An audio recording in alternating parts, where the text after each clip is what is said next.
Let's start with a stark reality in pharmacology. Over 90% of active pharmaceutical ingredients fail to reach their target site. They are destroyed by poor solubility, rapid metabolism, or they trigger off-target toxicity long before they can provide any therapeutic benefit.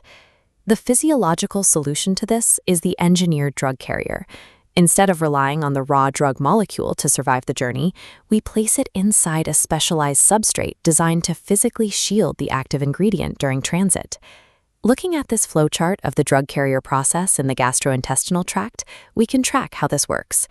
The sequence starts in the GI lumen, where the active drug meets the carrier protein to form a stable drug carrier complex.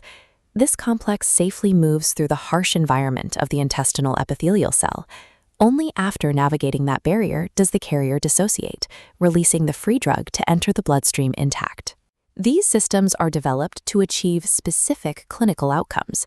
By isolating the drug, carriers enhance overall bioavailability and solubility. They also allow for the delivery of fragile macromolecules like vaccines, and most importantly, they enable precise organ targeting. But these systems introduce their own severe clinical constraints. The complex manufacturing requires specialized conditions and high costs. There is also the critical risk of dose dumping, where a carrier system fails and suddenly releases its pharmacological payload at once, causing massive toxicity. Drug carriers act as engineered physiological bypasses. We are shifting the focus from the chemistry of the drug itself to the structural engineering of the vehicle transporting it. To understand how we match a vehicle to a physiological barrier, we rely on the industry's structural classification system. All carriers are divided into two main trunks based on their physical architecture: particulate and vesicular. Particulate systems are solid or semi-solid physical matrices. The active drug is dispersed throughout this dense structure. Vesicular systems are completely different. They are hollow, membrane-enclosed cavities. This architecture allows them to carry distinct payloads, storing one type of drug in their empty inner core and another within the boundary layer itself. Every aeration in modern nanomedicine is a highly specific architectural modification of one of these two base structures, tailored to defeat a specific biological barrier. We will start by examining the matrix builders. The particulate trunk breaks down into 6 specific carrier types, beginning with microspheres. This comparison table highlights their precise mechanics. Microspheres are biodegradable powders under 200 micrometers that utilize a solid matrix. This is explicitly different from microcapsules, which feature a concentrated drug core surrounded by a distinct shell membrane. We see this solid matrix architecture applied clinically in treatments like SIR spheres, where radioactive yttrium-90 is embedded for targeted liver tumor radiation therapy. Next are multicomposite capsules, sometimes called biomimic capsules. These utilize a layer-by-layer self-assembly mechanism, stacking polyanions and polycations to build an ultra-thin protective structure. Scaling down significantly, we have nanoparticles. These are extremely small polymer matrices, ranging from 10 to 1,000 nanometers.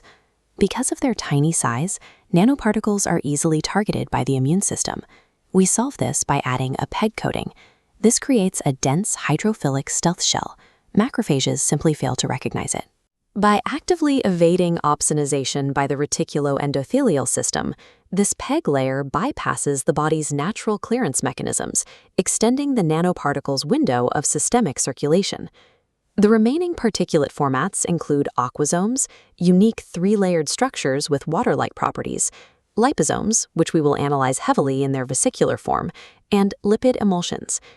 Ultimately, particulate carriers rely on physical solid structures. Their bulk mass dictates the release rate, physically shielding the active ingredient from enzymatic destruction. Shifting to the vesicular trunk, we find the lipoidal biocarriers. The defining trait here is a dual capability architecture. The membrane enclosure allows these systems to carry hydrophilic or water-soluble drugs in the inner aqueous core and lipophilic drabs embedded directly inside the lipid bilayer. This table shows the size-based classification for liposomes, which serve as the universal baseline for vesicular carriers. The scale moves in progression from small unilamellar vesicles ranging from 10 to 100 nanometers up to large unilamellar and finally multilamellar vesicles, which feature multiple concentric bilayers. From that baseline, we engineer specific variations. Emulsosomes are a hybrid architectural system. They replace the aqueous core with a solidified lipid core, designed specifically to achieve extremely high loading capacities for lipophilic drugs. Ethososomes solve a very specific problem, penetrating the skin. Their unusually high ethanol content physically disrupts the dense stratum corneum, allowing the soft vesicle to deform and squeeze deeply into the tissue for transdermal delivery. But standard liposomes have a flaw. The ester linkages in regular phospholipids are vulnerable to oxidation and hydrolysis. Looking at this comparison table, we see that by substituting phospholipids with sphingolipids, sphingosomes become highly resistant to this chemical degradation, yielding much better drug retention. When extreme membrane elasticity is required, we use transferosomes. Their flexible architecture allows them to squeeze through skin pores significantly smaller than their own diameter. Pharmacosomes present a totally unique architecture. Here, the drug itself must contain an active hydrogen atom, which is esterified directly with a lipid. The active pharmaceutical ingredient effectively becomes the membrane itself, guaranteeing maximum entrapment efficiency. Finally, virosomes are reconstituted viral envelopes. They utilize viral hemagglutinin and neuraminidase spikes on their surface for highly efficient receptor-mediated cell entry. Because they contain absolutely no viral genome, they are perfectly safe vehicles for delivering vaccines. Lipoidal carriers do not achieve their precision through solid mass. They rely entirely on highly programmable lipid chemistry that dictates cellular fusion, stability, and penetration. This raises a critical question. Why engineer non-lipoidal systems? The drivers are pragmatic: high manufacturing costs and inherent oxidative instability of lysosomes.